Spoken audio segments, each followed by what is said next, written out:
Welcome to the Fantasy Champions Fantasy Football Podcast. Here's your host, Morgan Colby and Rick Lemon. What's poppin', Fantasy Champs? What's going on? I realized today, what day is it? It's the 29th? Geez, is it really 28th? Oh, 29th, you're right. Yeah, 29th. You're reading yesterday's number because we're recording that yesterday. That is correct. So it's June 29th, which means that we are just about 1 month away from training camp, and I'm all for that because all I'm doing is watching baseball right now. Yeah, I can't wait. You're watching what?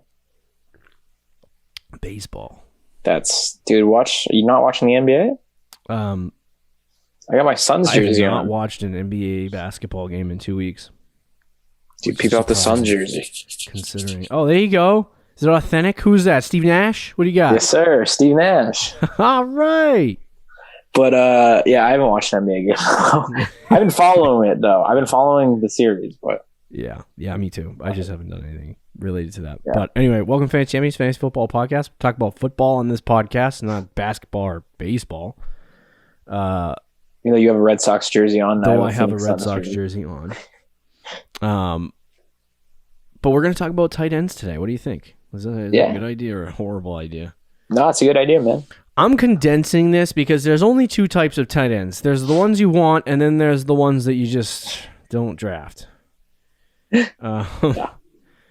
Some drafts I leave drafts without tight ends, to be honest with you, because it's not even worth drafting. That's pretty gross, but honestly fair. Because if you're not going to draft one of the top ones, it's a crapshoot. Might as well just wait. But anyway, so we're going to give our top 5 tight ends on this program. It should be pretty fast, I would think, right? Yeah, shouldn't be a long show. So anyway, my name is Morgan Colby. I got Rick Lemon on this side of the screen, as always. See, I got it locked down. I know where you are now. Before we jump into that, check out our website, fantasychampions.com. Follow us on Twitter at the FF Champs, on Instagram at the Fantasy Champions, like us facebook.com/the Fantasy Champions. If you're listening on Apple Podcasts, Spotify, Stitcher, or any other podcasting platforms, leave a review, share this podcast with your friends. And then if you're watching on YouTube, please click a bell for notifications, and then like and comment down below anything you might have to add to this podcast. And then we have our draft guide. Pre-orders are live. It's $9.99. You're going to dynasty and redraft rankings, breakouts, busts, sleepers, player projections. We make a little area for strength of schedules, our projected strength of schedule, and a bunch of other stuff in there you're going to want to check out. And we moved the date. We did move the date from July 9th to July 16th. So I guess it's a pre-order extension. Is that what you want to call it? A pre-order extension? Yep. So July 16th is when the guide launches. Need another week because we just have so much stuff we got to put into it. Yeah. So, hopefully that stays pretty solid. But either way. So let's talk about our top 5 tight ends. What say you, my friend? Let's do it, bro. So, like we did on the last program, we are going to go through the consensus top 5. And we'll give you our ranks on those guys. And then if there's any discrepancies inside that, we'll give you what the end or wherever the guys that we differ from in the top 5. Rick, I think, is pretty straightforward. Yeah. I mean, the tight ends are the top 5 are the top 5 to me, pretty much. Yeah. You disagree, though. There's one guy that you have in there. A couple of guys. But, oh, you have 2. Oh, really? I thought it was just one difference. You have 2. Nah, okay. Dude. I gotta have a completely different approach to tight ends because it is what it is. Okay. Now, the strength of season schedule, the strength of schedule for the season for all of the top 5 guys, consensus right now looks pretty good. I mean, to me, these are the top 5. Yeah, the Patriots apparently have the easiest for tight ends. Oh, Hunter Henry, baby. Jonnu. So anyway, let's jump right off with the number 1 guy, Travis Kelce. I have a feeling at this point that the ride is coming to an end. Yes. For Kelce at some point. I picked up in a dynasty league the guy they drafted this year, Noah something. Noah Gray? Noah Gray. Picked him up in a dynasty league. Stuck him on my Taxi Squad, freaking Yeah. mad about that. I've seen a lot of people do that. When you guys are all like, who's the next tight end? And there's Noah Gray, and I have Noah Gray on my dynasty team, like, suck it. Of course. Yeah. So anyway, Travis Kelce, I think if you don't have him number one, you're just clickbait. Yeah. At this point. This is Dynasty, but yeah, back a couple years ago when Gronk was good, it was like Gronk or Kelce or somebody else. But now it's just like it's Kelce all there by himself, and George Kittle can't stay healthy for more than 5.5 minutes. So I would say that Travis Kelce, deservedly so, needs to be the tight end one. And if you're into drafting those tight ends early, you sit there at night and you dream about the tight end position. And you say, you know what, I'm going to draft Travis Kelce in the second round. Hey, do your thing. I will say this. Do you remember back in the offseason? It's still the offseason. I'm getting ahead of myself. But do you remember back in like January, February, March when Travis Kelce was going off the board as the top 7 pick in all of redraft? Yeah. Well, that didn't continue happening because right now his ADP is 15. So he's kind of... Oh, look at that. A couple spots off of where he normally goes, which is late second round in a 12-team league. There was like a whole movement for Travis Kelce to be a first-round pick. Nice try, everyone. They're going to try to do it with Kyle Pitts, and it'll work. For this year. But actually, Kyle Pitts is holding on Sleeper at 91. Pick 91, which, I don't know, man. I like that a lot more than where he was. It was like the 6th round. Yep. That's fair. But anyway, so I'm not an early tight end guy, but if you're gonna do it, my thing is right now, as the 14th pick off the board, right? There are let's say 1, 2, 3, 4, 5. Yeah, just 4 tight ends. 4 wide receivers that come off the board before Travis Kelce. So the question is, does the way that he produces match the production or does the production match where he's getting drafted in terms of being a wide receiver? So last year, technically speaking, he finished with 260 fantasy points. The top 4 guys had 300, 285, 265, and then 236. So he would have been wide receiver 4, right? Yes, exactly. That would suggest yes, but last year was absurd for Travis Kelce. In years prior, he's usually around 220. I would say that's probably a safe bet. So either way, I think he's the number 1 guy. But I do think if there's going to be a down year for him, it might be this year where he ends up with like 220, 240. So I personally, I'm not going to draft him because I don't like chasing history, if that makes sense. I don't like going after guys that were good last year. Oh, okay. Well, Kelce's not really just a good last year. I mean, he's been good. No, I know, but I mean, like, he's not going to get 260 again. No, I understand. And that's what I was going to say. I think Kelce's best season was last year. I don't think you're ever going to see Kelce top what he did last year. Mm-hmm. And that doesn't mean he's going to be bad by any means. He's still Travis Kelce, but he's going to be 32 during the season. Mm-hmm. I think eventually, not to sound like Max Kellerman, but he's going to hit a cliff. Off a cliff. Gronk is like, what, 32, 30. Like, he's about 32. He's not much older than Kelce. Now, granted, he's been in the league longer. I think he came in as a 21-year-old. Kelce came in as a 24-year-old, and he didn't play his first full season until he was 25. Yikes. So you have to take that into account. So he's going to have a few more years, but still 31, going to be 32. He's getting older. I still think he'll be the number 1 tight end, though. He had 105 catches, 11 touchdowns, 1,400 yards last year. The year before that, 97 catches, 1,200 yards, 5 touchdowns. I think he's going to fall somewhere in between those 2 seasons, which he'll still probably be tight end 1, which is why I have him ranked there.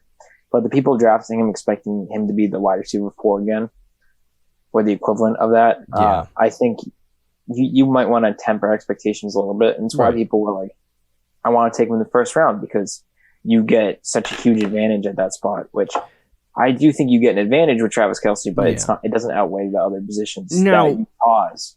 Here's where I would say the positional value comes in for Kelce, though, in terms of drafting him, because we know what he is, so we don't need to spend 20 minutes talking about how great Travis Kelce is. So we'll just make this whole segment about ADP. is the guys that, yes, he's like a wide receiver. And if you're going to go wide receiver in the first 2 rounds and you decide to go Travis Kelce, I don't think that's a bad option because later down the road, even if he's the wide receiver 6 or 7 in the wide receiver column, not the tight end column, he's still pretty good in that position, right, where he's getting drafted. So, like, if that's the way you want to go, then fine. But the way that I look at it is that the first 2 rounds, at this point, it's starting to shift towards, because of the way the NFL is, it's starting to shift very heavily towards the first 2 rounds have to be running backs at this point. That would be probably the most effective strategy. Right. And I thought it was like that 7 years ago, but it's not. It really wasn't. I could have gone wide receivers. I went all over the road. But at this point, the value of wide receivers that you can get in the later rounds with the value of running backs that you can get early in the draft are the equivalent. So what I would say is the guys that you have to kind of throw around Travis Kelce are the running backs. And to me, I just don't see the positional value of saying, oh, you know what? I drafted a running back in the first round. I'm going to draft a tight end in the second and forego drafting that running back. And it sets you back in your whole draft. Yeah. Yeah, no, I'm with you on that one. I think the running back depth, you just have to get a running back early. Yeah, and I don't think Kelce equals the value of having 2 running backs on your roster. I'd rather have 2 guys like that and take a shot on a tight end later than have Travis Kelce and 1 good running back. Yeah, no, absolutely. I'm with you on that one. But anyway, so do as you will with Travis Kelce. Glad he's not a first-round pick. The second guy is George Kittle. His personal ADP, if I could find my tab again, his ADP currently is 23. So he is very high for what he produces. That's too high. And I love Travis. I mean, I love George Kittle. You love George Kittle. Everyone loves George Kittle. But that particular value is way too high. Now, he played 8 games last year like he always plays. He was on injury reserve for 6 weeks, inactive for 2 games, and he played a total of 8. He paced out for 126 targets, 96 receptions, 1,268 yards, and 4 touchdowns, which is very good. That was with like Nick Mullins for a lot of that. Right. I feel like his quarterback is always Nick Mullins. To be honest with you, that's terrible, but true. Definitely more often than not. But I'm trying to do math here. It definitely feels like Nick Mullins is always his quarterback, at least, because Garoppolo always hurt. I'm trying to do some quick math. What's 6 times 4? 24. So he would have had 200 fantasy points right around there, which would have made him the wide receiver. I'm not even in the right tab anymore. Wide receiver, I think, like 12. Yeah, wide receiver 12 or 13. And right now, if you did the numbers, he's probably going off the board as like the wide receiver 6 or 7 if he was a wide receiver.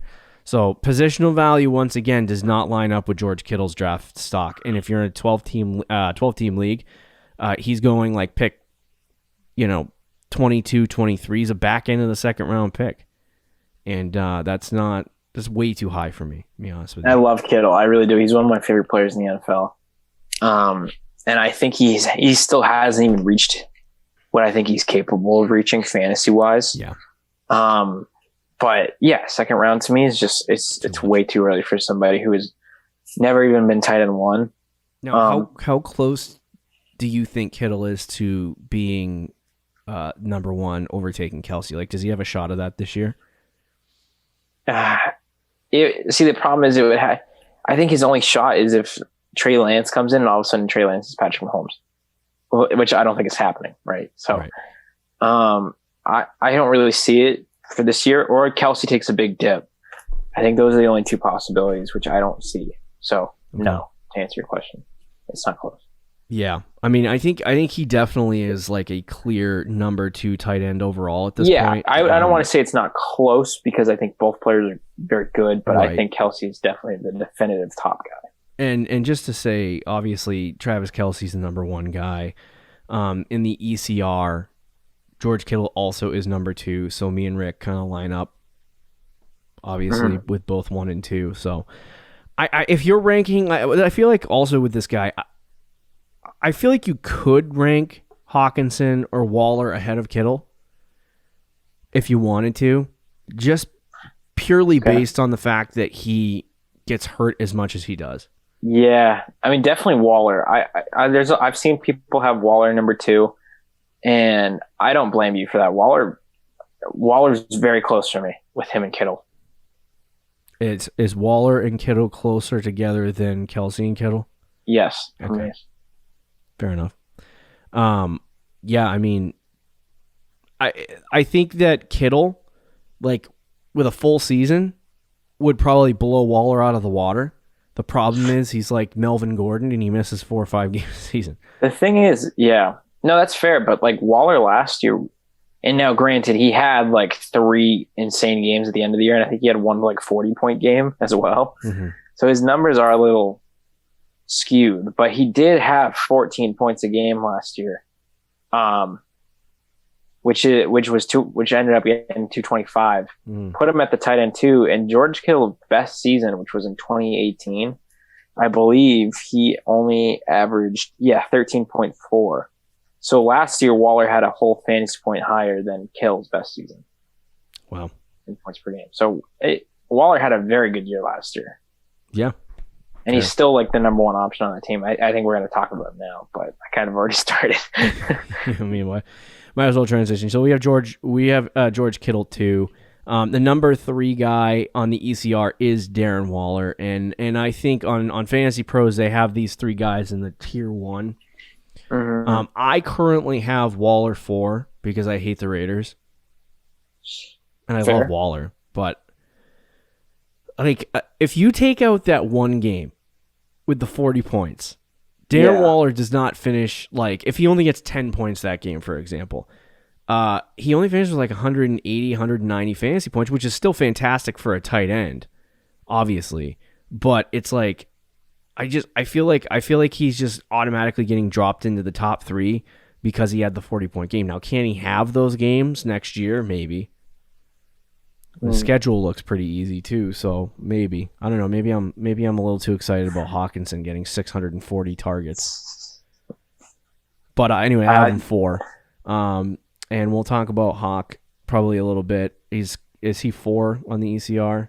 Yeah. Yes. Yep. So anyway, we'll start with Waller. But I think the big thing with Waller for me is I just don't like the Raiders' offense, and I don't really understand what they're attempting to do. One thing's certain, and this is why Darren Waller's 4 on my list, is that Darren Waller is most likely going to get a burden of the work because head coach John Gruden loves to throw it to the tight end position. Right. He said his offense runs through that position. And Darren Waller, I personally think if you're going to draft a tight end early in the first 5 rounds of a draft, Darren Waller is the guy that you should target. And the reason why I say that is because at his ADP of 39, he ends up being a late 3rd, early 4th round pick, which is he basically scores more fantasy points than the wide receivers around him, essentially. Yeah. Which is what you're looking for if you're trying to draft a tight end early. Where does that positional value start flipping to where the tight end that you're drafting is better than the guys around him at the wide receiver position? For example, right now, according to Fantasy Sleepers, I was going to say Fantasy Pros, Sleepers projections, the wide receivers around him are Bob Woods, Amari Cooper, Chris Godwin, Julio Jones, right? And all of those guys are projected between 205 and 215 fantasy points. They have Darren Waller projected at 204, 205. Oh, no, 209. I'm sorry. And so when you look at Darren Waller, like, to me, I kind of look at him and I'm like, he's kind of the same as the guys around him if they give him the ball. Yeah. No, for sure. I mean, the thing with Waller, like you did say, in I think week 12, he had that 40-point game. Mm-hmm. If you ignore that 40-point game in week 12, those first 11 weeks of the season, he was very good. He was still a tight end too, but he was only averaging 10.4 points per game. Yeah. Which that's more in that Mark Andrews, TJ Hawkinson tier, rather than that Kittle Kelsey tier. Mm-hmm. Now, if you include those last few games this season, though, in week 17, 16, and 15, I believe 14 as well, he was very good in those games too. So it's kind of hard to to counter with that because he was just good the rest of the season. It wasn't just that 1 40-point game. He had a lot of good games at the end. So it's hard to just say, well, before that game, he only averaged 10.4 points because he had some of his best games at the end of the season. I do like Darren Waller a lot. And I think the thing you brought up with John Gruden loves to throw to the tight ends. Mm-hmm. They run the offense to the tight ends. He's in the same situation he was. There's nothing changed. And if anything, there is more targets to go around. So Darren Waller is still the number one guy. Henry Ruggs is probably the best receiver, maybe Bryan Edwards. I mean, what is it? Or some people say John Brown, but Nelson Aguilar is gone, right? And he had a lot of targets last year. So they have a decent amount of vacated targets. I think a lot of that's going to go to Ruggs and Edwards. But it just means that at worst, Darren Waller pretty much stays the same, which is 220-something fantasy points last year. And if you want to take out that 40-point game and say, let's give him 15, still that's like 200 fantasy points. And in the fourth round, that's pretty good. Yeah. Like I said, if you're a tight end guy, drafting tight ends high, definitely the guy. But I have him 4, and I'm going to talk about why I have him 4 in a second because we're going to move on to the ECR 4, which is TJ Hawkinson. So you have him 4, I have him 3. The only real reason I have TJ Hawkinson 3 as of right now is because hype. It's not necessarily hype. It's the fact that Detroit literally has no wide receivers, and they like this gritty kind of ground pound, I'm going to eat your kneecaps, okay, offensive system with Dan Campbell as the head coach. And I think that includes throwing it to the tight end position quite a bit. And so for me, when you look at a guy like Hawkinson right now, he's ADPing at 52. He had a really good season last year. Finished the season as the I think it was a tight end. Where the crap did he go? He was top. I thought he was top in the league. I'm looking in the wrong year. Yeah, he's tight. He was tight end 4. He was tight end 4 last year. So, and I think with the amount of vacated targets that Kenny Galladay left there, and the amount of opportunities that Hawkinson is just going to inherit, that to me makes him the number 3 guy. I don't think it's because Waller is going to get any more or any less targets. Like he's going to get around the same amount. But we've been waiting. This is Hawkinson's 3rd year, right? Yep. We've been waiting and tight ends take a little bit of time to develop, but this guy was a top 10 NFL pick, similar to where Pitts was, right? Is that true? Pitts, well, I think Hawkinson was 10th and Pitts was 4, so it's a little bit different, but he was still a top 10 but tight he was still end. top 10, yeah. So, but for me, I think he stayed healthy for most of the season last year. He's going to get an increased target share, and I think that will catapult him up into that top 3 conversation this year at tight end. Now, do I want to draft him in the 52nd pick when he only had 141 fantasy points this year, and I think he's going to increase maybe to 170, 180? No, probably not. But I will still rank him number 3 because I like TJ Hawkinson. Yeah, no, I mean, that's fair, dude. I get it. Like, I'm a big Hawkinson guy, too. We both were, especially last year, we were saying he was going to break out, and he did. Yep. Finished as the tight end 4. We got him in like the 10th, 11th round in redraft. So we've been on the Hawkinson train for a while, and it is his 3rd year. Breakout season.